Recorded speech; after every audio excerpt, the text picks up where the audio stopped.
by the way. This is episode 10 of my story. History, my story, whatever the story is. In my timeline, episode 10, we talked about, in the last episode, we pretty much concluded all of the next big things that I decoded. But using this, and by the way, big thing 10 was flight at Kill Devil Hill. But anyway, so at this time, I'd like to sort of, this, by the way, in time frame, describing the story of reality, was 2006, when I asked to shrink, what if we owned our world together? And he suggested, well, that the question was borderline psychotic. And I still think it's the perfect question. But I'd like to go back to the beginning of this story in 2005, when, well, my reality went upside down.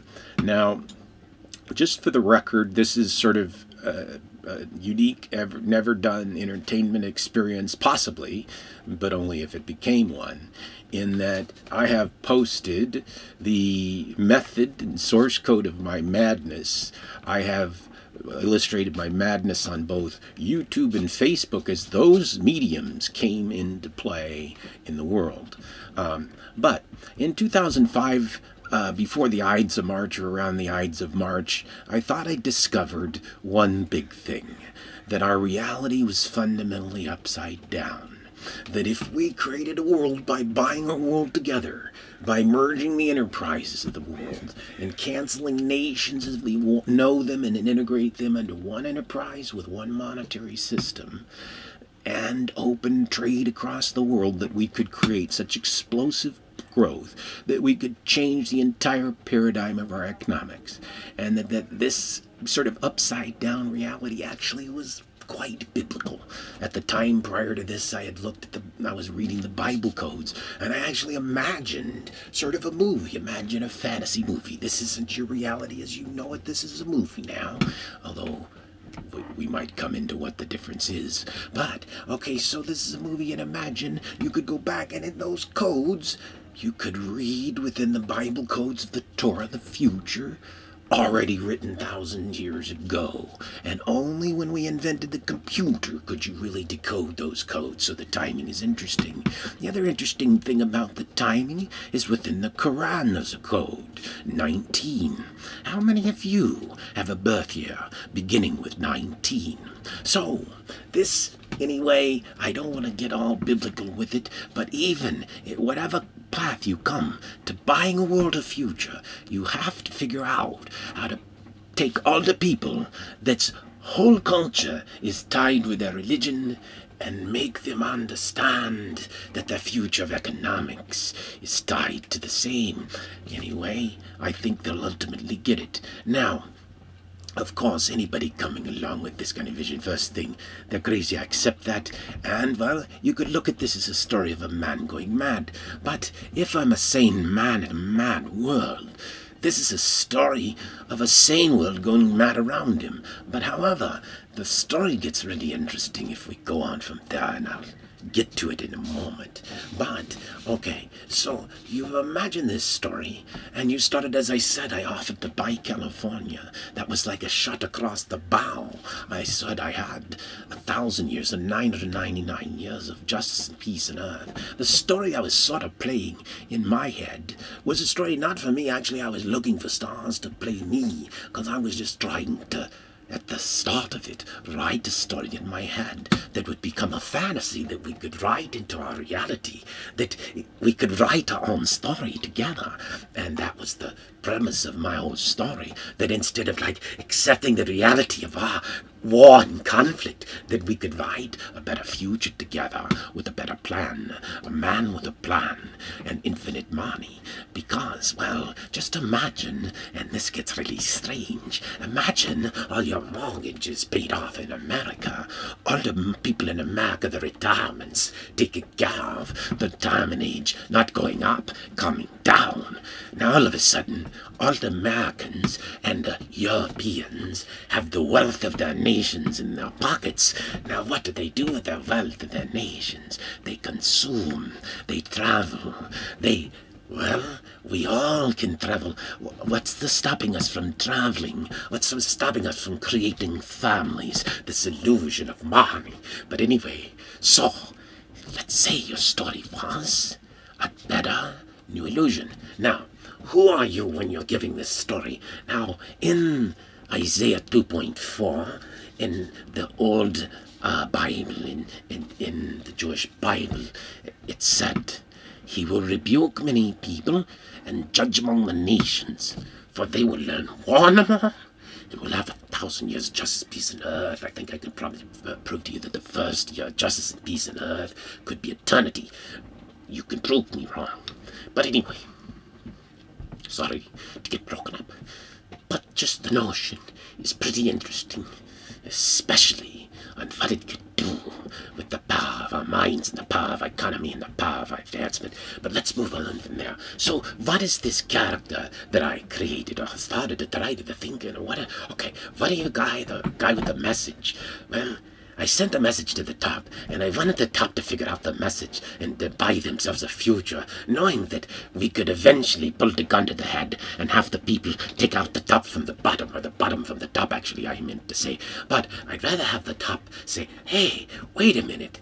What we ultimately do, we work, and we have billions and billions and billions. What we do with those billions, we give them to charity. And eventually, after we're dead, we see the benefits if it's a charity or some while we're alive. We give them to charity. But charities aren't necessarily good at running businesses. Some of them are. Well, Bill Gates started an enterprise, and maybe he is. And that was my notion. What if we took our charities and created a better charitable enterprise and connected to our enterprises and eliminated the bureaucracy of governments and created a virtuous circle of an enterprise and let the rich enjoy their wealth and let them lead and let them actually merge their technologies and ideas and companies in ways in which we are not worried about the trust because we're one trust of us." That's the economic message. And anyway, so what do they need from me?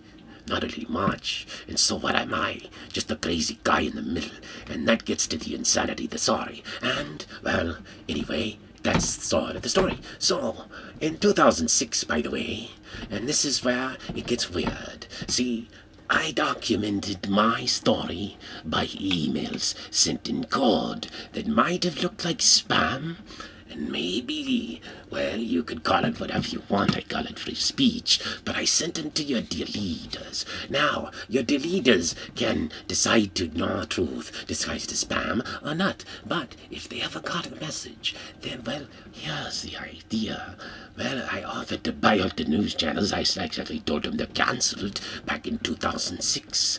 What if you cancelled out the good like the bad news channels, and well, you didn't really cancel them, you kept the bad news going, but you owned them. Now, I own your bad news channels, and my plan is creating good news. And actually, here's the plan. Because as soon as you get the top to create a conspiracy, so let's say back in 2005, 2006, the top had actually decided, you know what, there is a plan to buy ourselves out. We can, buy ourselves out, trade ourselves out. We can let Kramer become the hedge fund manager of the future and take the benevolent Monty, put it in the blind enterprise trust private, so that we pass all the antitrust laws of the United States, because actually we got Bush in our pocket and then we got Obama later, because we got them all, because we're in a conspiracy of us and a conspiracy of all nations. So all the wealthy and all the powers of all nations are ultimately in this conspiracy to buy themselves out of their reality and into a new reality together.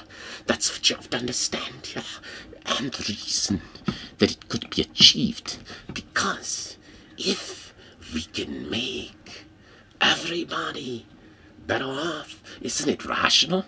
Okay, so anyway, here's the point. So, what happens to your news channels? Well, imagine, in my mind, I just said, well, they keep the bad news going. Now, when you're building good news, you're actually going out and saving world problems. You're not publishing that because, if people were running around doing good things, would you really know it if the news channels didn't tell you a lot about it? And, well, you could keep it secret if people were trying to keep good news secret. Why would they keep good news secret? Because they would keep showing you the bad news to show how it was going.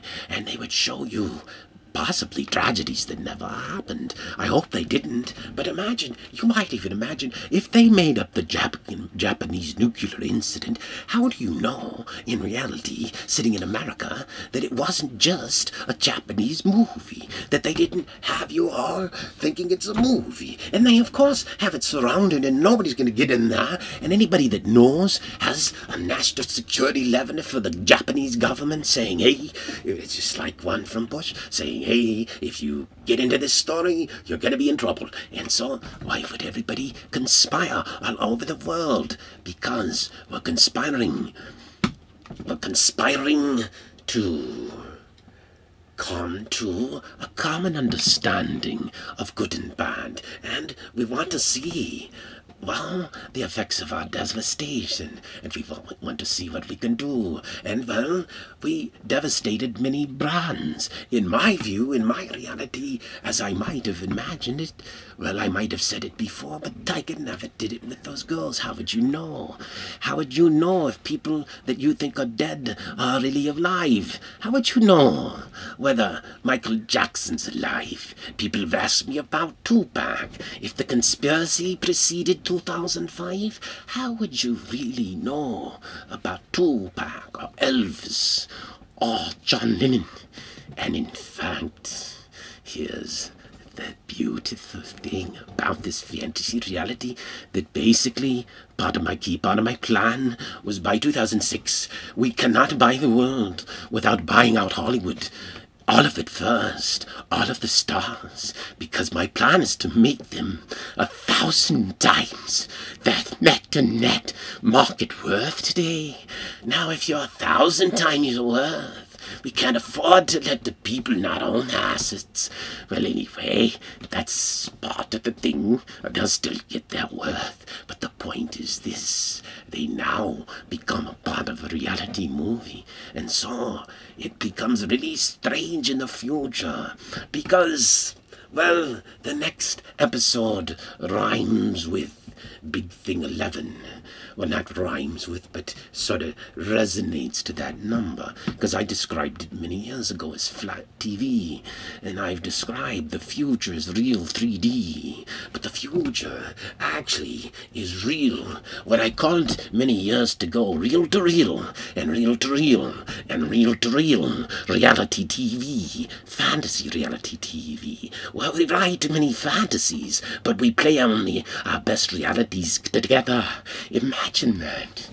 To be able to write your reality, to be able to computer model using movie technology, using simulations, using communications technology beyond what you can even dream of today. Because my premises of world working together can advance at least no less than 99 years in 7 to 19. That's big progress. If we could do 99 in 7, think about it. If we could advance our economy, well, 99 by 7. See, you're taking the order of our current view of a bankruptcy of mind into an infinity of wealth of our own creation, of wealth divined and designed to build a pyramid of humanity, of lives, where everybody's provided the necessities of life and a path to going higher. And what those are is not what you know as communism or capitalism. It's one monopoly of us, but an enlightened one, with an enlightened capitalism, an enlightened ideals of communism, but with free liberties, and sort of imagine one world under God. And so, that's where it sort of gets biblical, but the crazy part of the story is your reality at some point in time could turn upside down. So then I ask you, before we move on, if I had a piece of paper, which I do in, not this pocket, but if I had a dollar bill or currency right here, what would that be worth? What would that truly be worth if I was the real guy? Oh, that one of those other guys of my guys was the real guy that helped? Well, okay, who's the real guy? That's the next question.